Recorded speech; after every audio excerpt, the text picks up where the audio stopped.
Hi boys and girls, today for social studies we are going to begin with another magazine.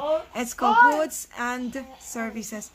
I apologize boys and girls for David. He's having a hard day.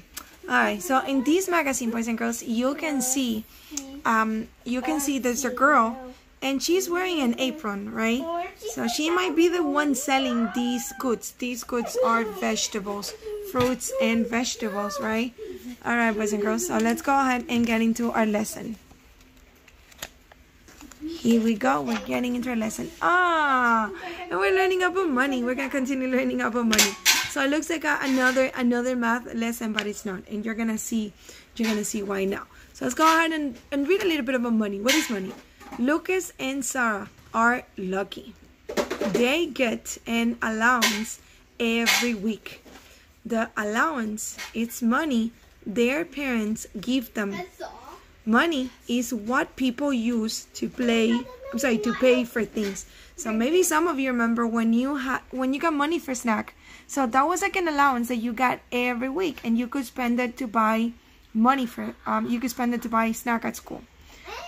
And sometimes you remember when I told you, well, if you have $3 one day, you could save $1. We're gonna learn about that today. Alright, so the first coin that we have here, do you remember this coin? This face looks a little bit different, but we know this place. This place is Monticello, right? It was Jefferson's home. These coins are nickels. Each nickel is 5 cents. You see, that's how we represent cents, with the C cross out. That's how we show cents. Alright, so we have another coin here. And the next coin is a dime. These coins are dimes. We have the torch, the 2 branches, and we have President Roosevelt. These coins are dimes. Each dime is 10 cents. And then we have another group of coins over here. These coins are quarters. Each quarter is 25 cents. And you can see here President George Washington, and on the other side we have the eagle. Alright, finally we have a dollar bill. So now you remember when you got money for snack? This is a $1 bill. $1 is, see, that symbol that looks like an S with a line over it, that's the symbol for money. And this shows $1. $1. And here, boys and girls, we can see 4 different piles of coins. Look at the first one. Do you remember the name of this coin? It's not here at the bottom, but this is a penny, boys and girls. The penny, as you can see, is the one that has a different color. It has a copper. It's made out of copper. That's why it looks kind of brown. Alright, let's continue. Sarah may use some money to buy a soccer ball. So she's thinking about buying a soccer ball. Lucas may trade some money for a softball. So he wants to buy a softball. Now, sometimes when you trade objects, or let's say that he doesn't want his baseball anymore, he wants to give it to her. So sometimes you can get things without paying money.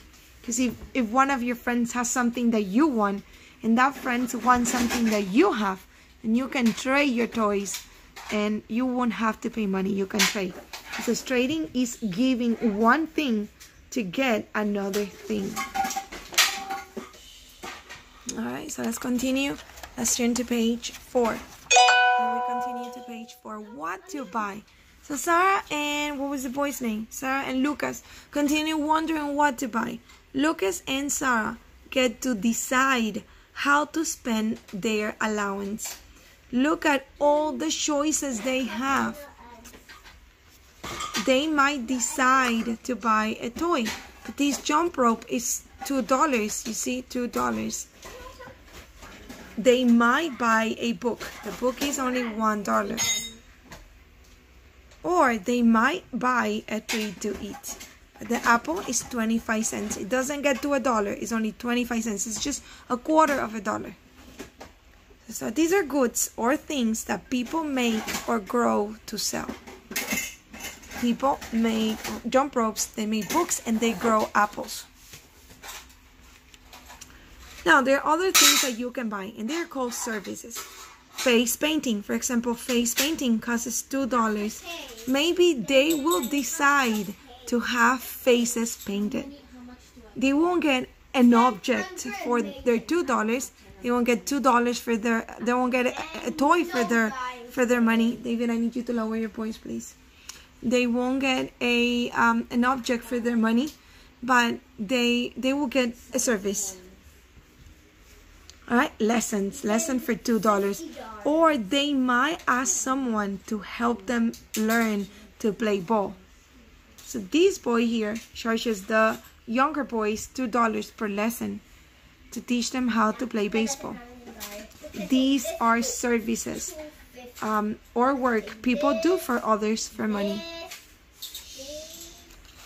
All right, this is our last page, boys and girls. It looks a little bit long, but I wanted to do it at once because it's a story about siblings, about Lucas and Sarah spending decisions. So I think here they're finally gonna make their mind about what they want to buy. Lucas and Sarah go to the farmer's market near them. A market is a place where people buy and sell goods. Lucas and Sarah want everything they see. Does it sound familiar? It sounds like you, boys and girls. Wants are things people would like to have.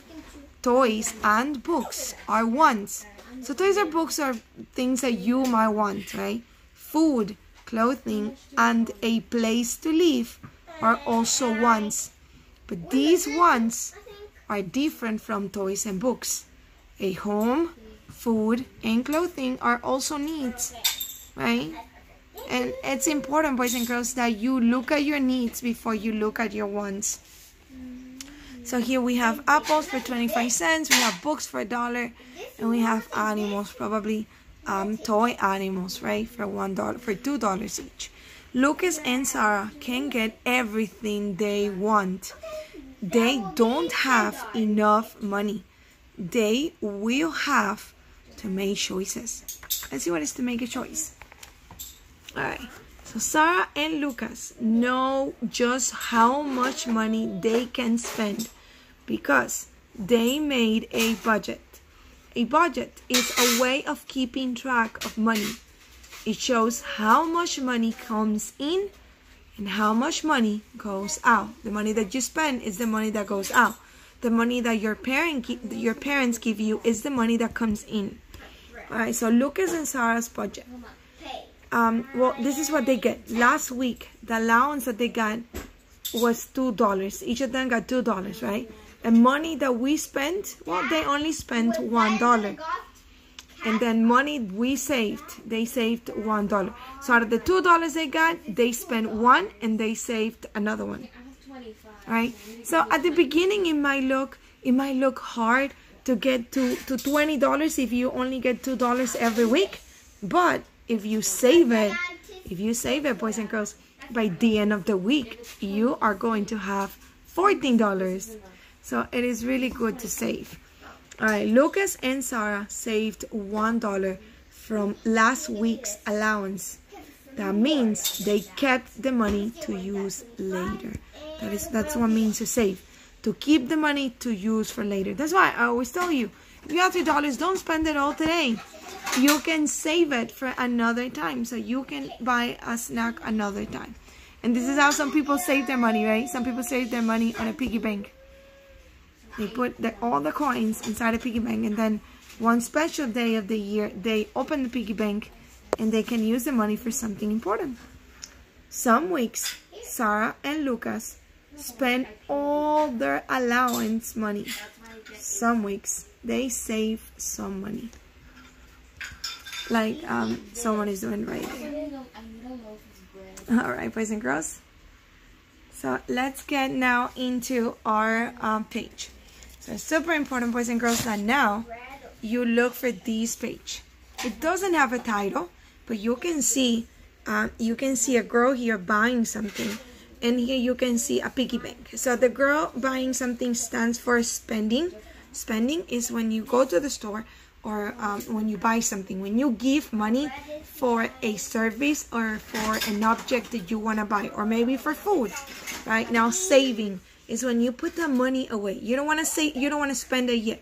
You want to put it away and wait, because you want to buy something that it's more expensive than the money that you have right now. It's more expensive than what your money can pay for right now. So you save and you save until you have enough. Alright, so we're going to cut out the pictures and glue them in the correct column. I already cut out my pictures and they are ready over here. So if you can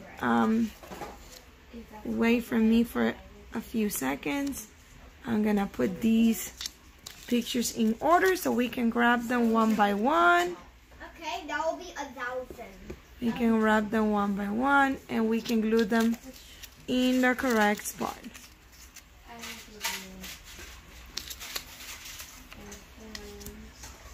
Alright, I think all my pictures are in order now. All I need, all I need is my glue stick. I was trying to open my glue stick. Alright, so let's take a look at the first picture. The first picture says playing with old toys. Boys and girls, when you play with your old toys, with the toys that you already have, what are you doing? Are you spending money buying new toys, or are you saving your money? You're saving your money, right? So whenever you play with your old toys, you are saving your money because you're not spending any more money on more toys. Alright, let's take a look at the next one. Our next one is gonna be going to an amusement park, like Disney World or Universal Studios. So what happens when you go to one of these parks, or when you go to the youth fair, or to that fair near the school? What happens when you go to that fair? You spend money, right? Because you have to buy a ticket to get into the fair. You have to pay like an entrance fee, and then you have to buy the tickets to go into the rides. You have to pay tickets to go to the rides. So it would be spending. Yes. Usually people spend a lot of money in these places, but it's fun. Alright, so we already have one for spending and one for saving. Alright, let's take a look at the next one. Next one says at the bottom, buying new books. What happens when you buy new books? Do you spend money or do you save it? When you buy new books, you actually have to pay money for them. But a good way to not pay money for your books is to go to the public library. So when you buy books, you are spending money. If you go to the public library and you borrow them, then they will be completely free. You won't spend any money. Alright, how about this one? Drinking tap water. Is this spending money or saving money? This is actually saving money. When you drink from tap water at home, you are saving money because you are not buying any extra bottled water. So here is saving money. You're saving money. Alright, let's go for the next one. Reading library books. So we first saw buy new books. If you buy new books, you have to give money in exchange for the books. But if you read library books, you are saving money, boys and girls. You are saving money. So I'm gonna put my glue stick, my glue there. We're gonna save some money. Alright, our next one is the water bottle. It says buying a bottle of water. So what happens if you, instead of drinking from the tap, you decide to buy water bottles? You're gonna have money. You're gonna have to pay the water bottles with money. It doesn't mean that the water from the tap is free. No, you also have to pay for the water that you use at home. So why to spend more money? You already have water at home. This would be spending. When you buy more water bottles, you are actually spending more money. What happens when you buy a new toy? Are you spending or saving? When you buy new toys, boys and girls, you're spending your money. So when you buy a snack at school, you're spending your money. So it comes over here. That is called spending. Because you buy a new toy. And then the last one, boys and girls, here we have the kids playing going to the park. Usually parks are free. So when you go to the park and you play in the playground with your friends or with your family, you are saving money. That would be the opposite of going to the theme park. Would be going to the regular park. I'm gonna put some glue in it. And we are done for today. Now, if you want to learn more about coins and about money, I want you boys and girls to look at your pink packet, IXL, Q1 and Q3. I want you to do these two IXLs. IXL for math. Q1 and Q3. Very important. You're going to do IXL so you can learn and practice your coins. Alright, once again, you can color your pictures, but before you do that, go ahead and write your name and last name at the top of the page. Super important that you write your name, and then you can color the pictures that you glue. Alright, boys and girls, I'll see you tomorrow for reading again. Bye.